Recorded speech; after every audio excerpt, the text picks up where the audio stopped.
happens, and then from that, hopefully the creative spirit like hits us, and we make something really special that day. And that the whole channel part of it is just kind of like free form. It's like it can go anywhere. And now, what kind of, I don't know, let's say, I mean, how do you help people or tell people who, I don't know, don't have all the time in the world, have all kinds of responsibilities and things, and be like, oh yeah, I wish I could do those things. Like, how do you give them some kind of inspiration? Be like, no, seriously, it's you can do this.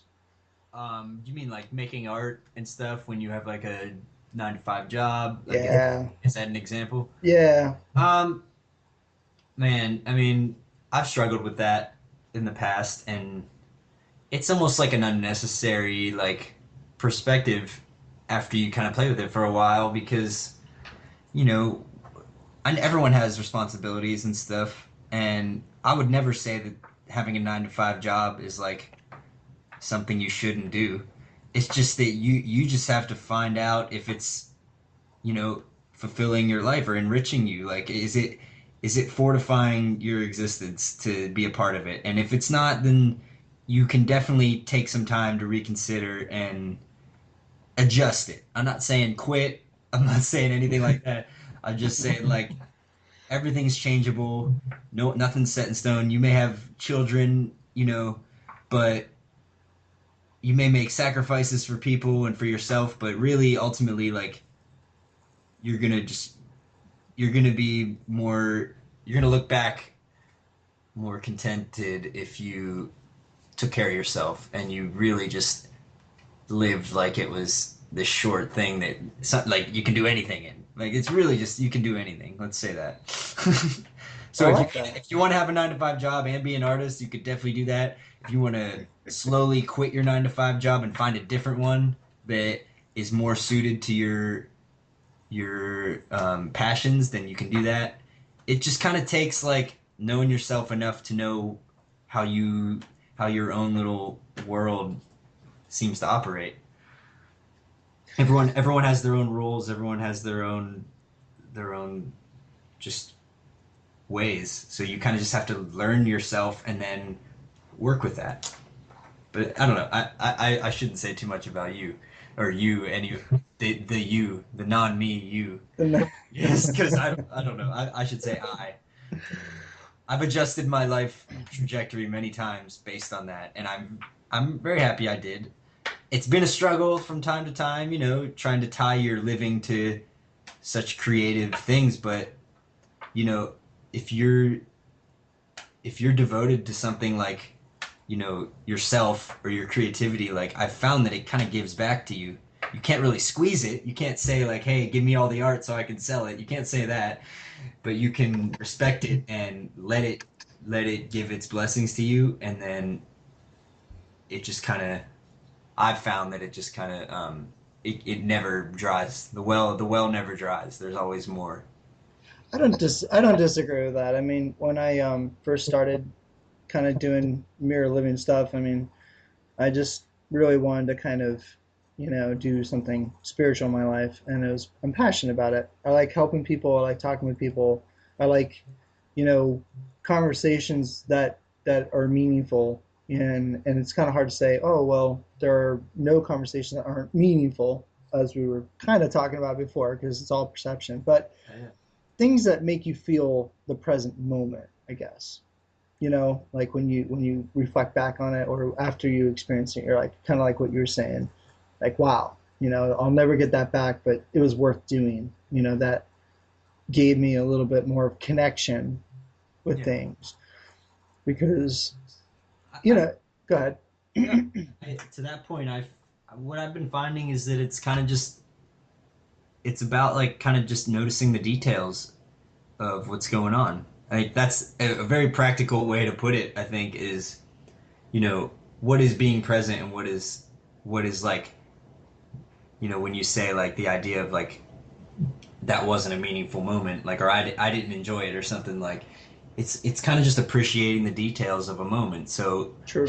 I'm sitting in a room right now and there's a lot of details I'm not taking in, because I'm kind of like we're sitting here having a conversation, and I'm kind of up in the zone of words and images and response, and I have art on the walls. I have a view out the window, and I could sit and appreciate them, but really I'd be kind of in the filter of like talking to you right now. So Hmm. that's not a meaningless way to enjoy a moment either. So there's different moments and different ways to appreciate them. And this is right now I would say that we're pretty locked into like a vibration together of like two things just responding back and forth. We're miles away and we're still sitting like, you know, appreciating the moment of where we are through technology. I know. Yeah, that's is interesting, but it is true. It's technology. I mean, Nothing you wrong, know, dude. There's nothing unnatural about what we're doing right now. no. It's a beautiful thing. It's like the way a plant can communicate with another plant, Hmm. Hmm. just interact in the same soil. Like we're kind of just doing that, you know. Yeah. No, it's I've always said, look, like we have our own inner technology that we don't use, and this technology we see in front of us is just an example of that. It's an extension of that. It's a manifestation of it. Like, Hmm. you know, it's something we've dreamt up and just, you know, there's nothing like evil about it. I hear Technology, that. you know, it's just what it is. It's just it's made naturally by natural things, which is kind of controversial to say, I guess, because people would, you know, argue Hmm. that, but it's all right. We don't have to get into that. So one thing I want people who are listening to this that to know is your website. Which can I say that? I can say your website, right? Yeah, I don't know which one you're gonna say. I have a few Mu- websites. Yeah, music.infinitethird.com. yeah, that's where a lot of the albums live and a lot of the music. Nice, I like that. And so I noticed like you let people like listen to the whole thing. You have like a donation or a really reasonable price, and I think that's really great. You know, I really like that a lot. And I kind of go back and forth between just kind of just the free download, like name your price, enter zero, and kind of just putting a price on it. I don't know. I've always been back and forth in that, and you know, sometimes I look at it as like it's worth a donation. Sometimes I look at it as like what can you give. So I think right now I'm about to switch back to the name your price model because I really like the idea that people can just have it for free, It's really cool. It's really cool. especially with all the new things coming. When you're making all this music and you know these albums are years old now, a lot of them, and I like to, you know, just kind of let them be what they are, and then I can maybe charge for the fresh thing that comes out in January, or you know. Hmm. I agree with that. Um, so what would you say your influences were, and what are your favorite bands? Okay. Um, let's say favorite bands. My favorite band of all time is Mogwai. Wow. Are you familiar with Mogwai? Yeah, Yeah. yeah. I'm trying to think. I think I saw them. Yeah, I think I did see them on the Curiosa Festival Oh, nice. way back when. They've been a band that they've been around for almost 20 years, I think, and they're from Scotland. And what I love about them is they kind of you can kind of tell the approach is this like a lot of their early stuff is really raw and a lot of it feels improvised.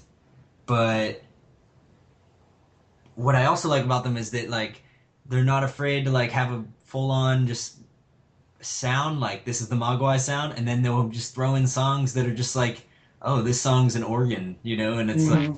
it's whatever they're using at the time, and there's always new instrumentation on every album, and there's always some new tricks that they're pulling out, and you know, keeping a band fresh 20 years in is like something I'm going for in my life is like never really sounding stale, but at the same time, it always kind of sounds like Mogwai, you know, so. Hmm. Um, they're just a great band. I've seen them live a couple times, and they've always blown my mind. And now They, I love that now they're releasing records, and I think they had one of the highest selling records, actual vinyl records of last year or this year, with rave tapes, and it's just great to see them like playing big festivals now. and they're just kind of like this like really well respected band, you know. They're not the biggest band ever because they're mostly instrumental and a lot of weird like experiments and stuff, but they're becoming more and more mainstream, and I think that's a good sign when something so abstract can be appreciated by so many. That's a good point. I do remember hearing like different songs from different albums and being like, wow, there's no theme. You know what I mean? It was like you go from an instrumental to like a really hard rock, not hard rock, but like, a harder, Yeah, guitar. And then it was just, I remember going through a few albums and like, there's no rhyme or reason. the best thing is a lot of people don't realize that they're one of the pioneers of this like what's now called post rock, which is like just a genre now, and they kind of just naturally did this whole like rock instrumentation, but with like really cinematic uh, progression and like crescendos and like loudness and heaviness, but like really softness at the same time, in and out, like Hmm. big long compositions. And it's funny because I think they kind of they don't appreciate being called post rock, even though they're pretty much like the grandfathers of post rock, and now it's like a thing that everyone does, and even my music could be sometimes called post rock, but you know, like them, I don't really want to just make one kind of music or anything like that. So I think it's awesome that they kind of never settled for one thing. Would you say that they were your main influence with your music, or is there other ones? Definitely say they're like in many different ways, like not just the sound, but like the approach and the releases and the visuals, and they're they're kind of just someone I've looked up to. But as far as other bands, I mean, if you want to go back to like early influences, like when I was growing up, I really liked Alanis Morissette. Interesting. Her big album that like got really, like it's kind of like the famous one, Jagged Little Pill. Hmm. Mom used to play that, and I got way into it, and came to later find out the story behind the album and how it was recorded and how it was kind of a groundbreaking album because it was kind of the birth of like home studio recordings and raw instrumentation and stuff, but yet editing it so it's like sample based in a way. So Wow. that was nice. I wouldn't say I listen to that album all the time, but it's definitely something that when I hear it, I'm very nostalgic about. I really like the band Dredge. I don't know if you're familiar with Dredge. Vaguely familiar with them. They're Vaguely. another band that's been around for a while, and I just really appreciate them. I always felt like they're a more like solid rock band that with vocals and everything and really catchy, but they never really became like a radio friendly band because they've always kind of had that experimental twist on it. Hmm. So that's another one that I've always kind of there's someone I'm really loyal to. Dredge. And those are really different bands. Those are across the spectrum. Like those are very, like I said, I'm vaguely familiar with Dredge. I swear I've heard like a few songs because I like to Yeah, explore new yeah. music. Well, as far as other influences, I mean, besides even music, David Lynch, filmmaker, Oh yeah, okay.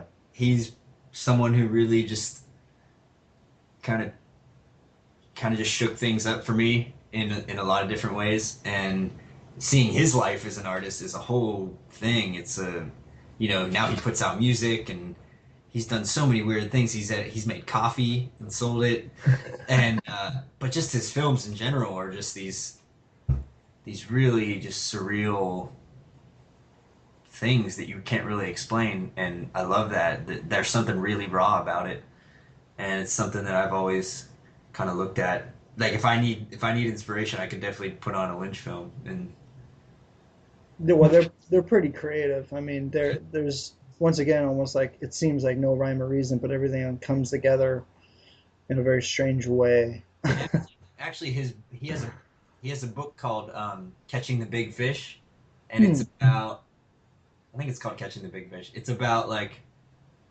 just like where ideas come from and creativity and stuff. And that was something I read like right around maybe like 2 years before I really started making music seriously. And it kind of I think it kind of set the stage of like